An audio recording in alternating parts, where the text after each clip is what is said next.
Good morning and welcome to the 110 Nation Morning Show. I am your host, Mr. CJ Sports. Glad to be back on the air in the morning. It's been quite a hot minute, and glad to be able to do this and get the 110 Nation back on track when it comes to bringing you guys all the latest sports talk in the morning. Make sure you guys check me out on Facebook. Mr. CJ Sports. Check out the 110 Nation on Facebook, 110 Nation Sports. Also, check us out on Twitter. My Twitter, at CJ Sports1, the 110 Nation, at 110 Nation. Also, check out our blog site, www.the110nationsports.com, or check out our company site, www.the110nation.com, for all the latest going on here at the 110 Nation. I'll tell you what, 2016 NASCAR season's already got controversy. We'll talk a little bit about that. And then I wake up to an interesting argument on Facebook when it comes to Steph Curry and Isaiah Thomas. I thought that was an interesting debate there. And, you know, I'm not one, as many know, that to get into the argument of who's better and who, especially when you're talking about two different generations. And, you know, this thrown out there, the numbers are kind of distorted. And so this argument that I happen to come across on Facebook is not only to me kind of on the ridiculous side, because it's two different generations, and you really can't compare the two because of the talent level. The rules changed, the way the league is played is different, but also because of the fact that in this run, I'm about to throw these numbers out there. Steph Curry has missed several games due to injury in his first 3 years of his contract. And I want to say it was either 60 or 80 games that he missed, while Isaiah Thomas in his first 6 years as well had only missed like 18 games. But stats are Steph Curry, first 6 years, 8,714 points, compared to Isaiah Thomas's 9,827 points, 1,213 points more, or 1,113 points more, bad. That Isaiah Thomas has had in his first 6 years versus Steph Curry. And of course, you know, we don't talk about Isaiah Thomas much. And of course, a lot of it's got to do with the garbage that went on after with this sexual assault stuff and everything Isaiah Thomas has been into since his career. I think it's kind of overshadowed a lot of his career.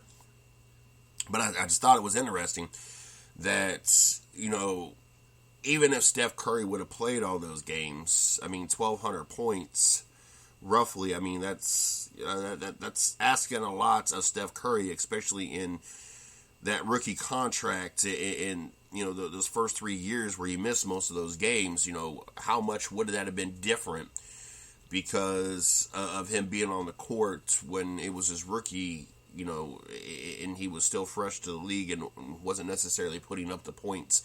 And, you know, doing the things that we've gotten used to watching him do for the last 2 or 3 years. Not quite the same of what, you know, we got used to watching in the last 3 years.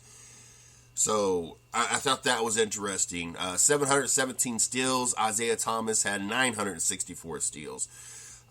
More than 200 more steals. Steph Curry, 2,866 assists. Isaiah Thomas, 4,879 assists, over 2,000 more assists in the first, you know, the same stretch of games. Rebounds, Steph Curry, 1,719. Isaiah Thomas, 1,771, so 52 more rebounds. And then blocks, Steph Curry has 89 blocks versus Isaiah Thomas's 144 blocks. A mere 55 more blocks or so. Like I said, I don't like getting into this whole debate because, you know, to me, it's the same thing with the Jordan versus LeBron versus Kobe Bryant. All of them played with different talent levels, different rules, different a lot of things. Back when Jordan played, we didn't have this James Harden flopping every other play garbage. I mean, it's got to be one of the most ridiculous things that the NBA allows. Between that and allowing a three-pointer to intentionally jump into a defender and be able to draw a foul. I could never imagine Michael Jordan ever intentionally changing his shooting rotation to look like he is having a seizure and going in convulsions to cause a foul instead of, if he got fouled in the motion of shooting, yes, he got the foul. But we never watched Jordan just look ridiculous, throwing his body all over the place, trying to draw a foul and no longer trying to shoot the ball. Now, that's been something that is acceptable and the NBA encourages versus let's just shoot the ball. If you get legitimately fouled, then we'll give you the shots. If you don't get legitimately fouled, then that's on your own ignorance for shifting your body in a way that is beyond unnatural and looks like you're having a seizure. I don't get the NBA. It's more of a side circus show half the time between the Harden flops and the compulsion and the twitching and the leg kicking and everything else that they do to try to draw fouls and just shoot the ball. If you ain't got a shot, don't shoot it. If you get fouled, you get fouled. Don't sit there and really ruin the integrity of the game. And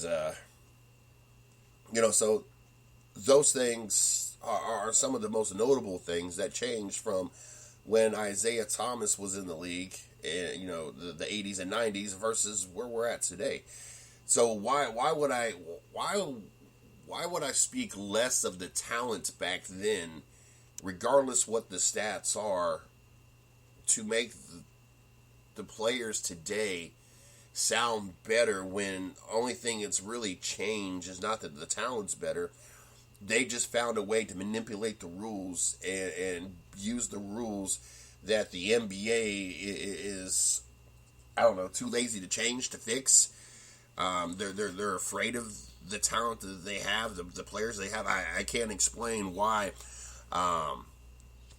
David Stern or Adam Silverman has not done anything to fix this league. Why they continuously allow this garbage known as the flop and these shots that these players just go into convulsions to shoot. And then we've seen this year, as it became more of Kobe's generation of the hack-a-shack. He had an opportunity to speak on it, had an opportunity in this break here to work on fixing it. And yet they shy away from that whole subject and keep allowing it, which is really, one, is ruining the game. I don't care how pro hack-a-shack you are. Nobody want to watch a guy foul somebody that does not have the ball. To drag out this game 9 out of 10 times is going to go in favor of the team that is not shooting the ball. To try to pull themselves back into the game or slow. I don't know what the whole purpose of it is, other than putting someone at the free throw line that is only hitting one out of every three pointers or free throws or whatever. I understand the strategy of it, but it really tests the integrity of the game. It also makes it hard for us to be able to compare any of these numbers that the players now are doing compared to when the players in the 80s and 90s were doing, because you have so many different loopholes and so many different changes, and it's not for the better. The flop is not for the better of the sport. The intentional getting themselves fouled while in the air, while kicking out and swinging their arms and everything else is not better for the game. The hack-a-shack is not better for the game.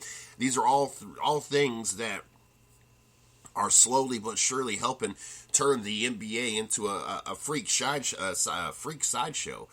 One of those things that it's almost getting to the point that it's more entertaining to watch the All-Star game, which is ridiculously horrible to watch when you're watching a team that is supposed to be configured of the best, and we have 196 to 179 basketball game. How is that even feasibly possible? If anything, it should have been 96 to 79 kind of performance, or even lower. I mean, you got the best of the best. You're supposed to have the best defensive players in the NBA, not to mention the best shooting players in the NBA, but it should somewhat at least balance itself out. Instead, we were suffered through probably one of the worst displays of a basketball game ever feasibly possible by the All-Star game, and now the league is turning itself into even worse than an All-Star freak show, with continuously allowing this insult to the founding fathers of this game. Could you imagine the all-time greats doing this stuff? Could you imagine Dr. J intentionally just a basketball player, a team from the other guy just run by Dr. J? Could you imagine him just falling to the ground for the hell of it? Oh, he ran by me. I need to fall down real quick, see if I can draw a foul. Could you imagine that? No. Could you imagine Michael Jordan just, well, there went Charles Barkley. He's running down the other end of the court. But let me go ahead and fall. His breeze knocked me over, and I'm going to collect me a foul. Could you imagine that? No. We couldn't imagine. Now it's acceptable. That tells you, it tells you what direction the NBA has gone to, and how much of a sideshow that the NBA really is. And it's a shame because we have some of the most talented players. I'm not going to say that they were more talented than they were in the 80s and 90s, but we have some of the most talented players to ever walk on the court. I mean, we've never seen a player such as Steph Curry. We've never seen a player such as LeBron James. We have never seen a player such as Kobe Bryant. And yet, all this is clouded by what the players are doing and how they're doing it to accomplish these numbers. And, honestly, it saddens a lot of fans. And it saddens those that like the integrity of the game and want the game to be played how it originally was designed to be played, not this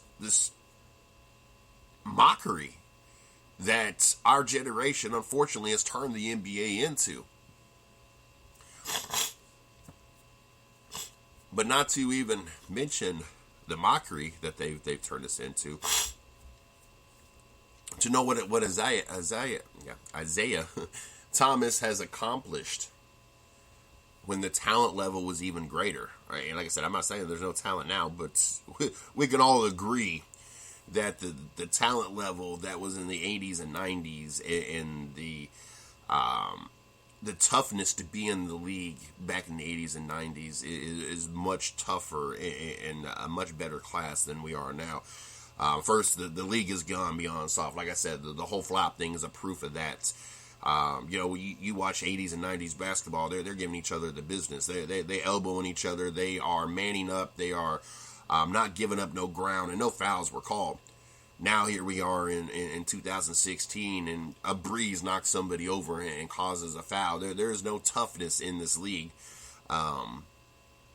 This is a league of more of manipulating the system and finesse versus straight up hardcore being a man and putting points, putting points on the board and owning the paint. I mean, it's just a different league, and you can see that with not only the way the game is played, but the toughness and the skill set of the players. I mean, I would take the 95-96 Bulls over any team that we have today, to include the Golden State Warriors, just for what they accomplish. And it's really going to be a disservice to the 95-96 Chicago Bulls if Steph Curry and the Golden State Warriors are able to match, even come close, or beat the 72-10 record.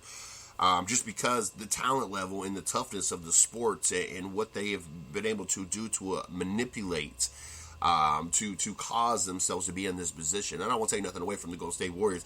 Obviously, they are leaps and jumps ahead of the rest of the NBA at this point.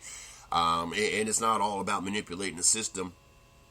They also have a very skillful team, don't get me wrong, but to put themselves in the situation and to have them be, able to be a 48-4 team at this point, some of it had to do with manipulating the system. Some of it had to do with being able to, cause a flop or two to help them get to the free throw line, or a leg kicked out, or an arm swung out of an unnatural motion to help draw a foul that should not have been a foul.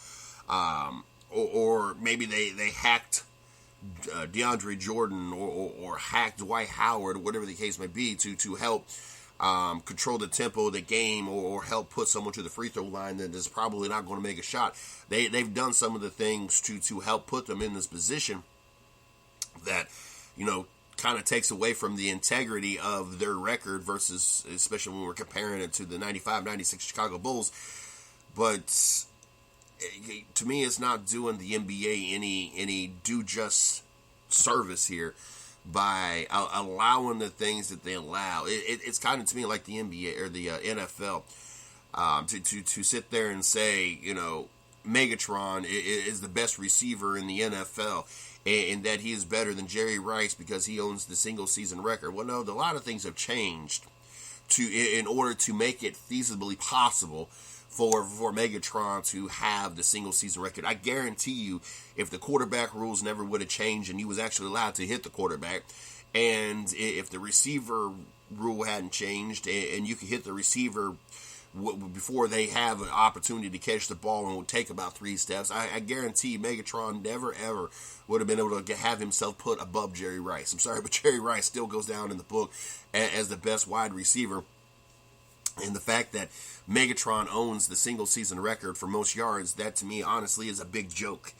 When you're almost afraid to touch the quarterback because of how sensitive the NFL has gotten to the quarterback position, and when you're afraid to hit a receiver because they got to catch it and have a few steps before they're deemed not defenseless, it makes it a lot easier for someone such as Megatron, who is undeserving of the single season record, to have the single season record over Jerry Rice, who was a much tougher receiver, put his body in a lot more harm's way, and showed a much better skill set. I'm sorry, but when you know that there's a good possibility that as soon as you catch the ball, you're going to be laid out, versus, okay, I know I'm going to catch this ball and I'm going to be able to take 2 or 3 steps before someone's allowed to touch me. There's a whole different mentality there, and it shows how skillful Jerry Rice really was, and how maybe not so skillful Megatron was, because the situation was different.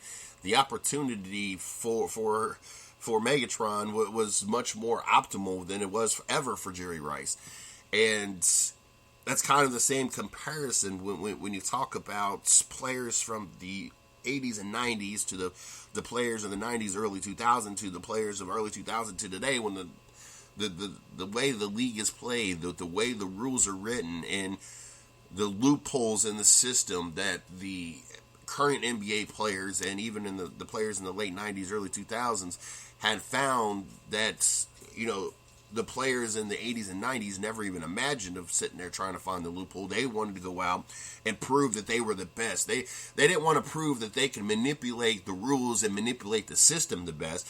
They wanted to prove that they were the best player all around. So they were going to play this game with a certain amount of toughness. They were going to play this game with the integrity. They were going to put it all out on the court, not allow, somebody to fall to the ground to get themselves to the free throw line, or not take a fall to the ground themselves so they can get put to the free throw line undeservingly, or kick a leg to the side to intentionally kick somebody, and yet get the foul themselves because they happen to be jumping in the air with the ball, not making a shot, not even attempting to put up a legitimate shot, which to me is really an insult to the defense, and it just shows the lack of integrity. How can we sit there and watch somebody intentionally swing their arm out and hit somebody, or intentionally kick their leg out in a non-shooting motion, but yet get the foul for a shooting foul? That makes absolutely, positively no sense at all. And so this, is why this argument to me was kind of interesting, because statistically, yes, it's an interesting, and it makes you wonder. Okay, if Steph wouldn't have missed roughly 60 games more than Isaiah Thomas in the first 6 years, how much of these stats would have went back in the other direction? How many of that 1,113 points would have Steph Curry would have got? And most of those injuries being, remind you, in the first 3 games. So, when he's still learning the NBA, still a young gun, and making mistakes, and not really found his rhythm, and not the knockout shooter that he's become now. How many of those points would he have made up? Those 1,700, being behind by 247 steals. How many of those steals in 60 games? I don't think he would have made up 47. That's almost a steal a game more. I don't think that would have changed that period of time. Assist, 2,000 assists. That's asking for 2 more assists a game throughout. 2,000 more assists. That's asking a lot in 3-year stretch, and even a 6-year stretch. I don't know. 2,000 more assists, and you add 60 more games. You do the math on that, but that's a lot more assists that there's no doubt in my mind Steph Curry would have never got. Rebounds, only 52 rebounds. There's a good chance that in those 60-something games he would have got at least 1 more rebound a game. And then the blocks, Steph Curry is not a block guy, and I just don't think he would make up 55, a whole another block a game in order to have passed Isaiah Thomas. But I don't know. I find it interesting that, like I said, when I woke up today and I skimmed through Facebook as I'm getting prepared for today's show, this morning show anyway, that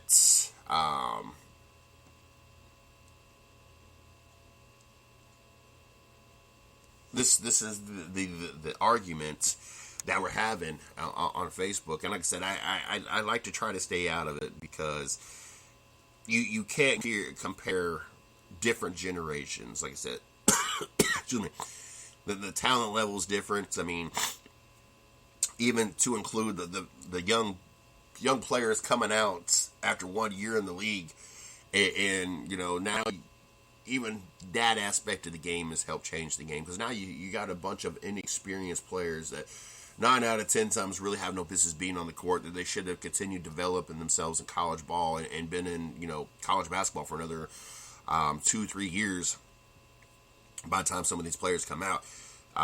There are just many different aspects of this game that are different. The loopholes in the loopholes in the rules, the talent level, just the way the game is played. There are just a lot of things that it's just hard to compare, in generation to generation to generation. It's just impossible, and so. It's interesting the stats were, and it makes you wonder how many of those stats would have been, different, and how many would have Steph Curry would have owned, versus Isaiah Thomas. And to get you thinking about it, I don't put a lot of weight into, because of the generation gap, and then, a lot of it is what if. What if he wouldn't have been hurt? What if he wouldn't have had glass ankles to start off his career? And so, I don't know. First thing you see in the morning, and it gets you thinking. It helps kind of jumpstart that thought process. 8-time world boxing champion Manny Pacquiao. Not that I've been a Manny Pacquiao. There was no doubt in my mind if Floyd Mayweather and Pacquiao would have fought back when they're prime, back when both of them were undefeated, and Pacquiao would have got off the juice and stayed off the juice, so they could have had this match, that Mayweather would have won the match. And then when they were washed up and Floyd Mayweather still undefeated and Pacquiao's done suffered all the losses he has lost and past his prime, there was even less of a doubt that Pacquiao was going to win, and no doubt in my mind that Mayweather was going to win. But we're not here to talk about this morning about the lack of talent that Pacquiao had when it comes to him and Mayweather. We're going to talk about the lack of talent when it comes to him just watching what he says and out there running his mouth. Eight-time world boxing champion Manny Pacquiao apologized on Tuesday for describing homosexuals as worse than animals after his remarks sparked a firestorm of criticism in his native Philippines. Nearing the end of his glorious decades-long boxing career, the 37-year-old is reinventing himself as a conservative, Bible-bearing politician before the country's May elections when he is running for a Senate seat. I'm sorry for comparing homosexuals to animals. Please forgive me for those I have hurt, Pacquiao said in a video post on Instagram, his arms crossed. Pacquiao said that he is not condemning homosexuals, but standing by his conservative Christian faith. I love you all and love the Lord. I am praying for you. Pacquiao told television station TV5 earlier this week, it's common sense. Do you see animals mating with the same sex? Animals are better because they can distinguish male from female. Gay marriage is outlawed in the Philippines due to strong opposition from the Catholic Church, and 80% of the country's 100 million people subscribe to the faith. Gay marriages are official at small churches, but not recognized in the mainstream church or the state. The country's most popular gay comedian, Vice Ganda, posted hashtag pray for Manny Pacquiao to his 6.7 million followers on Twitter, and he tore into the boxer. Some think that they can judge people like God just because they've attended a prayer meeting and read the Bible, he said. The Senate needs experts on politics and law, not blind prophets, Vince Ganda said. To each his own. I mean, it's unfortunate that we live in a generation. We're at this point that you can't have your own opinion. And you can't speak your mind, regardless how you believe. I mean, once upon a time, Americans used to have, and the human race period used to have thick skin. They didn't care if somebody didn't like a particular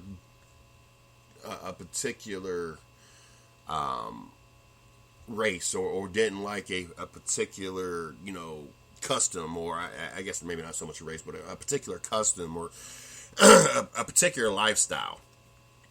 And it's funny now because we're now in a generation that you're allowed to put down the religious faith and the religious lifestyle and insult it and say what you want about it. And those that practice the religious belief are the ones that got to sit there and take the ridicule and take the mockery and just kind of live through it, while everybody else, being so sensitive, now you're not allowed to say anything about or having an opinion. And I'm not saying that I agree or disagree with what Manny Pacquiao said, as I believe what I believe. I was raised in a church. I attended every Sunday morning, Sunday night, Wednesday, midweek service, and Bible week, and church camp, and everything else. But I also was raised to believe that there's only one person to judge, and that is God that does all the judging. And I'm not to judge. It is for God to figure out and sort out and decide who's going where. And so with that being said, I have friends that are gay, that are straight, that do this and do that, and it's I might not necessarily believe in what everybody does, but one, I don't live the perfect Christian life and do exactly what the Bible tells me to do. So one, I can't judge nobody by I have my own faults and have do my own thing, and are willing to take the chances and the repercussions of what I do that I believe is probably not right. But at the same time, I don't judge other people because of that. Well, not even just because of that. That's just the way I was raised, not to judge other people.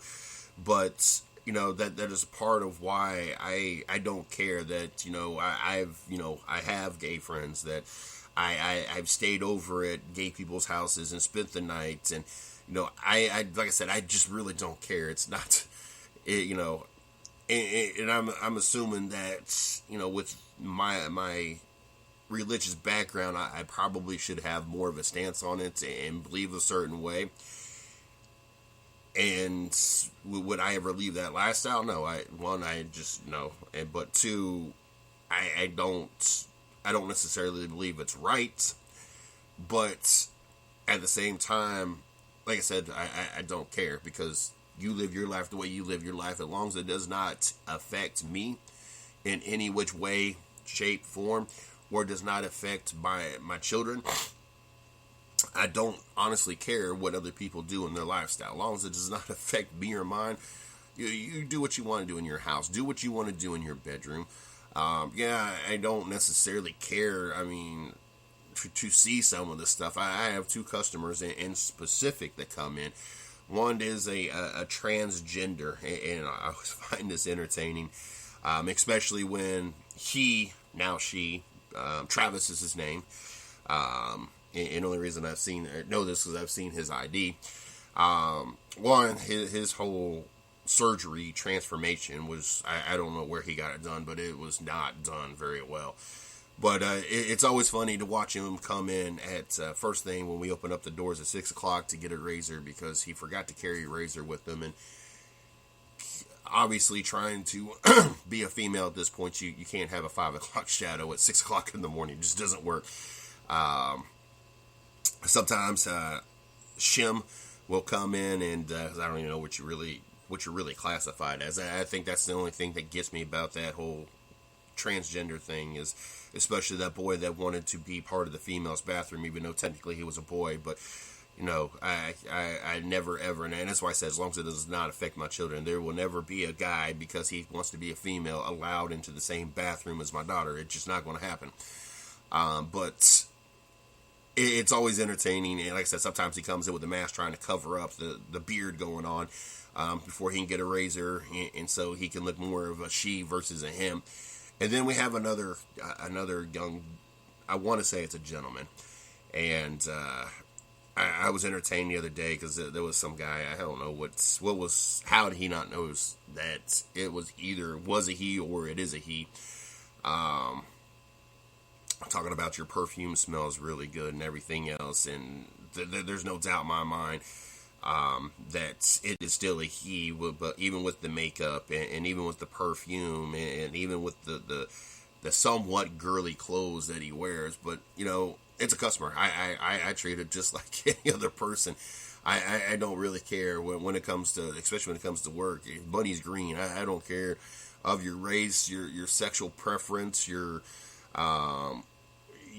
what is going on in your mind, whatever decisions you choose to make. And yes, I will say that it's a choice. It is not, what you were born or how you were born. It's your choice. And I think that's the only argument that I'll have with people is, we didn't choose this lifestyle. This is just how we were born. No, everybody chooses their lifestyle. There's not, this is how you was born.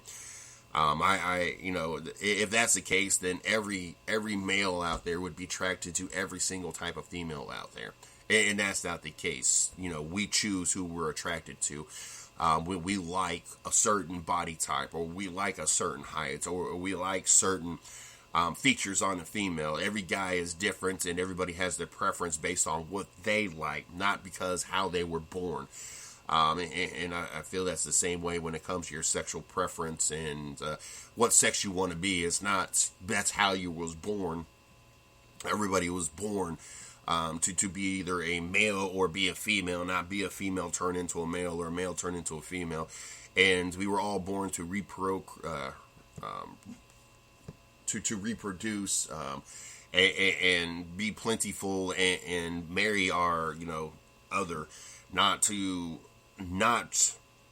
produce and be married to the same sexual or same-sex person. That's just how he was born. But you make those choices, and so I don't fault, because I make my choices, and I have my lifestyle, and We have, our things that we do with inside our household, and that is what it is. So, like I said, I think that's the only argument I'm willing to have is it's not how you was born. It's a lifestyle you choose. But at the same time, you choose that lifestyle, and as long as it does not affect me or mine, just like I would not allow my lifestyle to affect you or yours, we all can live in harmony. For people such as Pacquiao, one, you comparing humans to animals, to me, is really shows you the lack of intelligence that you really hold yourself to. But second of all, that's also how and why people don't care for politicians, and why conservatives have the bad name that they have, because you can't sit there and say how you believe and make a statement and then turn around because you're worried about how your votes are going to how it's going to affect your votes. Then you change stance. If that's what you honestly truly believe, yes, don't run your mouth about it. Don't compare yourself to other your fellow human beings, to animals. But when you're called out about it, or when you're questioned about it, also don't flip flop, because it makes your religious beliefs and your religious stance to look very shaky. But at the same time, it's it's just one of those things that it doesn't look good, and it makes it makes a lot of other people that believe the same way look like well, yeah, if you confront them about it, they're going to change their mind, or they're going to shy away from what they believe in, and it just doesn't ever look good.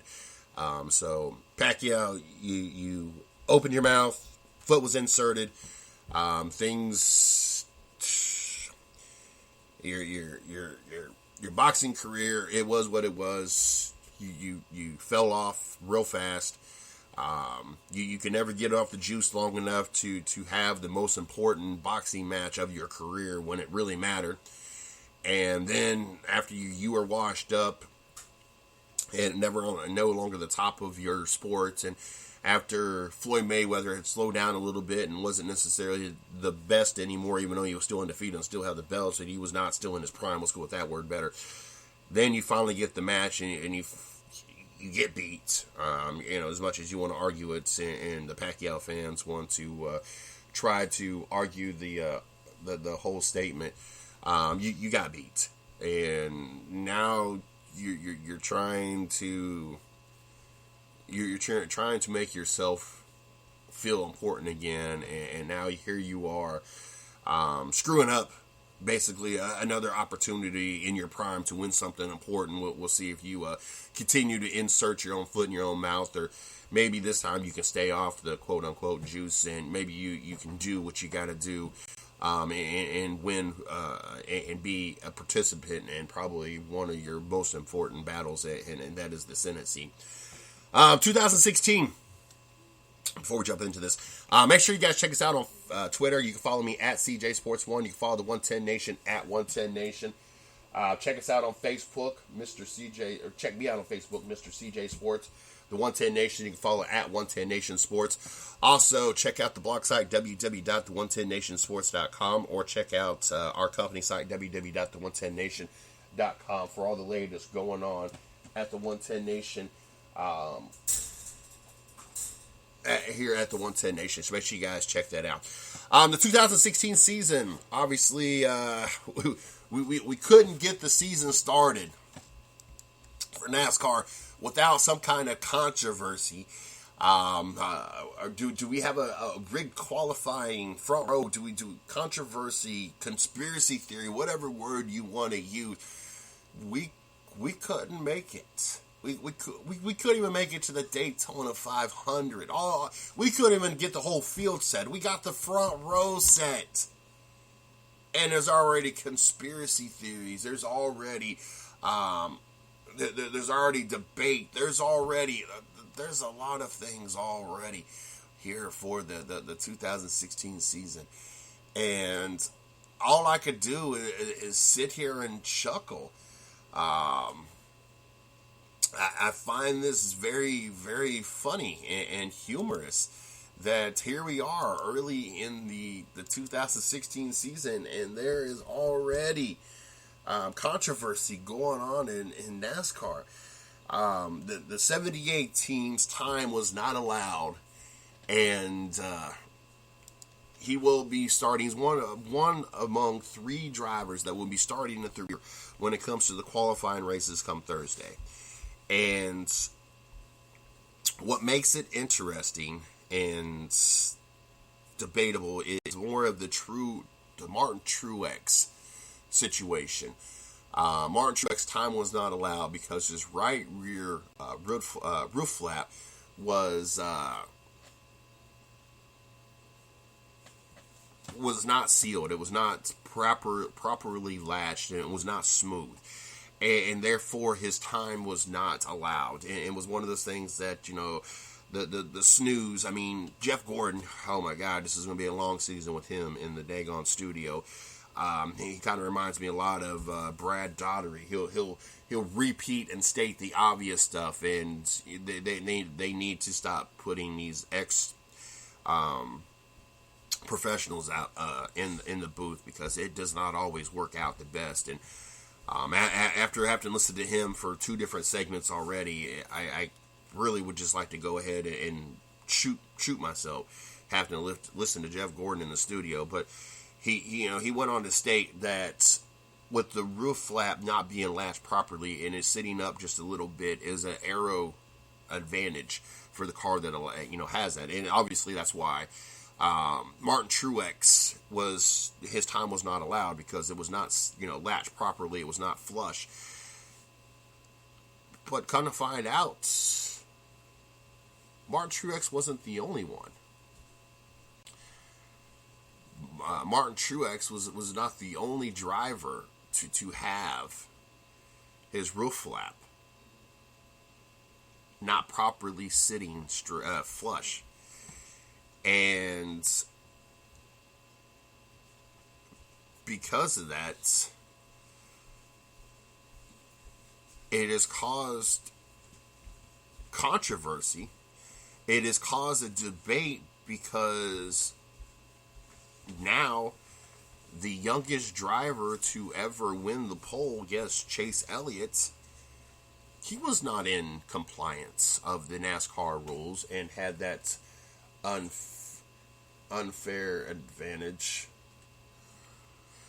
So it's caused quite a stir in NASCAR, because the picture that was posted, that's been sent in to show the controversy, was a picture taken of a TV screen, not something that was high resolution, that someone from the media or someone went out of their way to find out that Chase Elliott was not in compliance and had a certain aero advantage.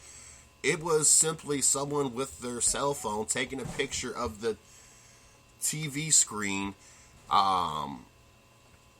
and showing you the fact that Chase Elliott's roof flap was not flush, that it was not seated properly, giving him that aero advantage that somehow NASCAR did not pick up. I'm not understanding how you can look at an all-black car and notice the difference and go ahead and not allow his time. But then you have Chase Elliott come off the track, has a Napa blue car that you could take a picture of the TV screen and notice that the flap was up, and yet NASCAR does not say anything. Is that NASCAR wanting the number 24 to live on forever? Is that NASCAR wanting to look out for Bill Elliott's son, the next generation? I mean, how does and it's sad because NASCAR catches hell for this inconsistency. We listen to them talk about the inconsistency of the caution flag being thrown out, and I want to clear the air for those NASCAR fans that are catching this morning's show. there's a lot of people complaining when it comes to the Sprint Unlimited. They went to this new overtime line. And, basically, instead of them having to complete a full lap, then the next flag determines if it's a caution or a checker flag. They have to go basically 3/4 of a lap. There's a line directly across from the start-finish line on the other side on the backstretch. And as long as the field makes it all the way around to where that start-finish line, goes straight across the field on the backstretch to, it is considered an attempt. There's no more of this Talladega, well, what's considered an attempt, what's not considered an attempt. There's no more, you get 3 green, white, checkered flag attempts. It is, you get 1 full attempt. Now, if you don't make it to that line, it's not considered an attempt, and you get as many opportunities to get to that line as you need. It's an unlimited number. But once you cross that line, that is it. That is the end of the attempts. There's no longer any attempts. You've attempted, that's it. Whatever happens at that point goes on. And there's a lot of fans that, one, were upset because the Sprint Unlimited finished under caution. Talking about, this is why we don't like the rule. Well, first of all, people, last year's rule, if it would have been into effect, the Sprint Unlimited, the race would have finished anyway. They came back around, took the first complete lap. It wasn't until turn 1 and 2, that they wrecked, and therefore it would have finished under yellow anyway. And then the next bit of inconsistency that somebody want to talk about was, well, they didn't throw the flag right away. And since they didn't throw it right away, they should have let them race it on back to the start-finish line. And, they didn't, and they waited, and then they decided. This is the reason they waited, people. Because that wreck happened in turn 1 and turn 2. They were given Martin Truex an opportunity to get out of the way. And they realized after a certain point that there was a possibility Martin Truex would not be able to get out of the way, that there was too much debris on the track, and to ensure the safety of those cars trying to slow down that was doing 200 miles an hour in the tri-oval, that would have an opportunity to get down to speed and avoid anything to happen to them or their cars. That's why they went ahead and threw the caution flag. It was not because they were inconsistent or wanted to wait until someone got to a certain point or someone leading or whatever the case may be. It had to do with the fact it was all about safety. But you can't tell NASCAR fans that. They're all about some conspiracy theory and the inconsistency, which goes to this whole tobacco going on in NASCAR. NASCAR, you hurt yourself with this one. You can't penalize and put Martin Truex to the back of the qualifying races on Thursday for the roof flap not being latched properly and it not being flush, but allow the time of Chase Elliott to happen and not expect the fans to be pissed. Not expect the fans to point you out once again. Now, what best scenario that can happen is NASCAR is their own governing body. They are the law. They are the judge. They are the jury. They are the executioner. They are everything. The best thing that can happen for NASCAR at this point to start off the season and not have the season start off with inconsistency or conspiracy is say, going back, looking at video, we realized we missed this. Chase Elliott's been stripped of his pole. That is really honestly the best thing that can happen. And I'm not saying this because I'm anti-Chase Elliott. I like Chase Elliott. I have no problems against Chase Elliott. I was a Bill Elliott fan growing up. Awesome Bill from Dawsonville. The number 9 Coors Thunderbird. I love some Bill Elliott. I had his shirt for the fastest time. It was 212 point, whatever it was. Was really upset when I think it was the Firecracker 400 back then. When it was down Daytona for the July race when I was a kid. And that was the year he set the record. And I didn't get to go.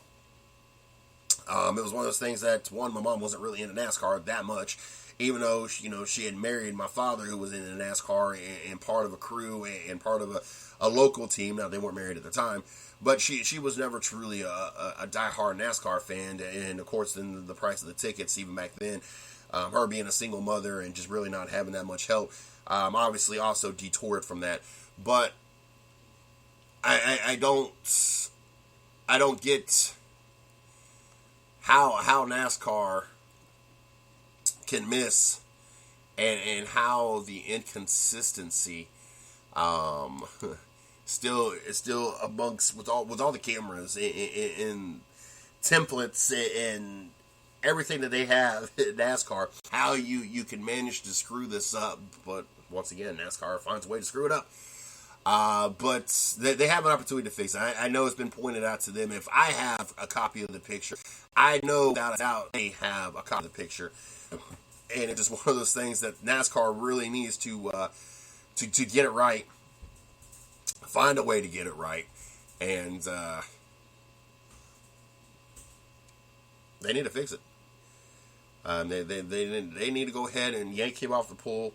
Look, we off the pole. We messed up. Going back through video, we realized that we missed this. He started at the end of the back of the pack with the others, and Martin Truex was the only one that's going to be starting back. Harvick and Brian Vickers also will be starting from the rear, but their violations were other violations. It wasn't the same as Martin Truex. So I don't know, an opportunity to wrong or right. We'll see what NASCAR does. We'll see how NASCAR takes the criticism and cover up the controversy that is also known as the NASCAR sanctioning body, I guess.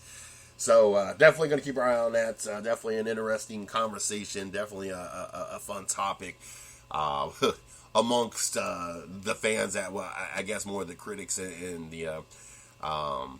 the media out there, because the NASCAR fans they're rather pissed about it. Me, I kind of I kind of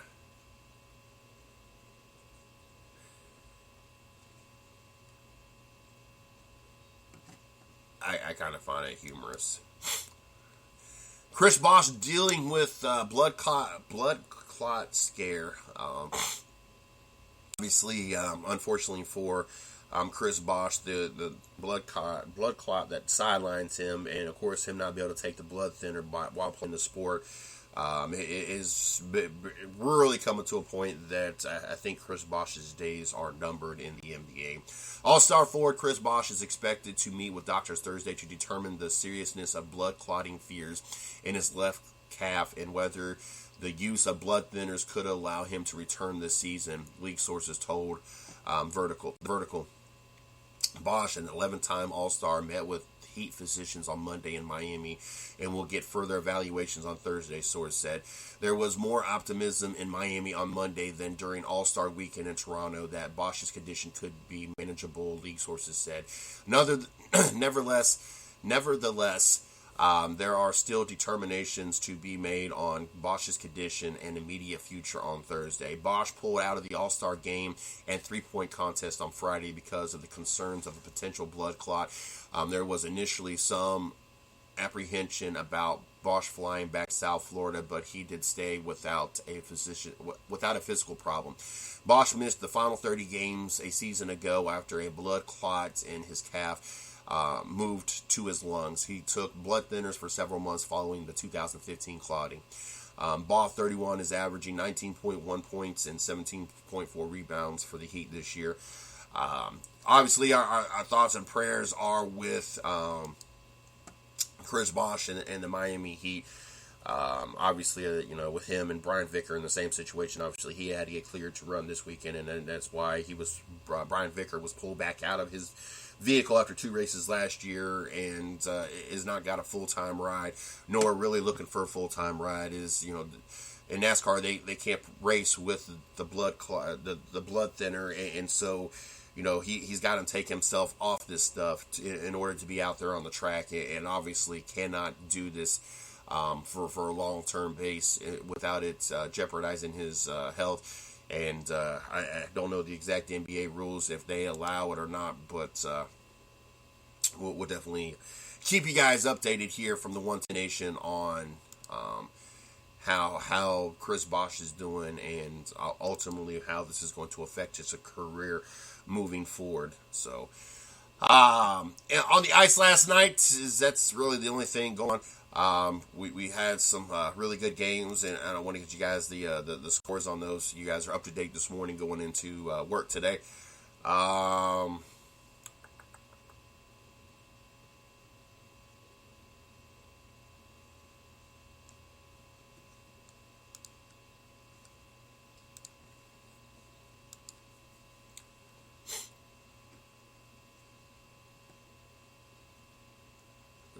There we go. Minnesota went to Vancouver last night, won 5-2. Montreal traveled to Arizona. Arizona ends up winning 6-2. Dallas travels to Nashville in overtime. Nashville wins 3-2. Chicago at home over Toronto, 7-2. Florida at home, final shootout. Florida wins 2-1 over Pittsburgh. Yamar Yeager over his former team, 2-1 over the Pittsburgh Penguins. Calgary at home loses Anaheim 6-4, and the Islanders at home over Detroit 4-1. Are your finals over there on the ice for last night's game. Looking forward to the NBA finally getting back on the hard courts, the hardwood, as we're inching closer and closer to the second half of the season. As no games scheduled today, but tomorrow, as things start to get back into the swing of things, definitely looking forward to seeing the second half action in the NBA. Definitely looking forward to that. About 30 games left, and we got a couple teams that can really make history this year, and so.